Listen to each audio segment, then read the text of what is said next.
निर्दोषी स्त्री की कहानियां और विवादित घटनाएं समय समय पर हमारे सामने आती रहती हैं, लेकिन कठिन परिश्रम और सही रास्ते पर चलते हुए सत्य की विजय हो सकती है। गौतम बुद्ध ने ऐसे कई प्रेरणादायक उपदेश दिए हैं जो हमें जीवन के कठिन समय में साहस और धैर्य देते हैं। यहाँ एक ऐसी ही प्रेरणादायक कहानी है जो बुद्ध के जीवन से ली गई है।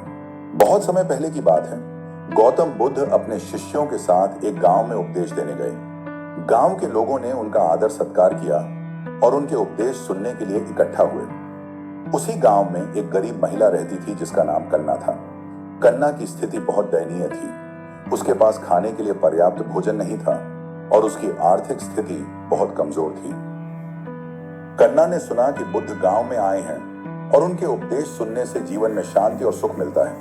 वह भी बुद्ध के पास पहुंची और उनसे पूछा, भगवान, मैं बहुत गरीब हूं, मेरे पास कुछ भी नहीं है, मैं कैसे खुश रह सकती हूँ?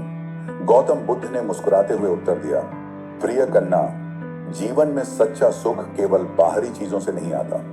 सच्चा सुख आत्मज्ञान और आत्म संतोष से आता है। अगर तुम सच्चे मन से परिश्रम करोगी और दूसरों की सेवा करोगी तो तुम्हें सच्ची खुशी मिलेगी। कन्ना ने बुद्ध की बातों को ध्यान से सुना और उनके उपदेश को अपने जीवन में अपनाने का निश्चय किया।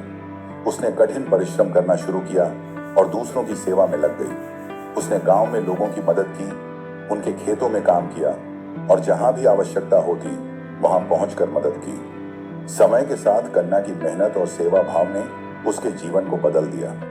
गांव के लोग उसकी सराहना करने लगे और उसकी मदद से उसे भी लाभ होने लगा। उसकी आर्थिक स्थिति सुधरने लगी और वह खुशहाल जीवन जीने लगी। इस कहानी से हमें यह सीखने को मिलता है कि कठिन परिश्रम, सच्चाई और सेवा भाव से ही सच्चा सुख और संतोष प्राप्त किया जा सकता है। बाहरी चीजों से हमें केवल अस्थायी खुशी मिलती है, लेकिन सच्ची खुशी हमारे भीतर होती है, जिसे आत्मज्ञान और परिश्रम से ही प्राप्त किया जा सकता है।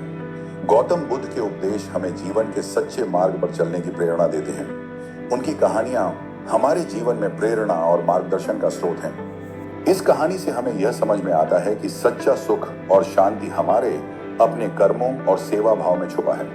अगर आप भी जीवन में किसी कठिनाई का सामना कर रहे हैं तो बुद्ध के उपदेशों को अपनाएं और सच्चे मन से परिश्रम करें। याद रखें, कठिन परिश्रम का फल हमेशा मीठा होता है। दोस्तों, अगर आपको हमारी ये प्रेरणादायक कहानी पसंद आई हो और आप इसी तरह की और कहानियां सुनना चाहते हैं तो कृपया हमारे चैनल टी टाइम मोटिवेशन को सब्सक्राइब करें। सब्सक्राइब करने के लिए नीचे दिए गए बटन पर क्लिक करें और घंटी के आइकन को भी दबाएं ताकि आपको हमारे नए वीडियो की सूचनाएं सबसे पहले मिल सकें।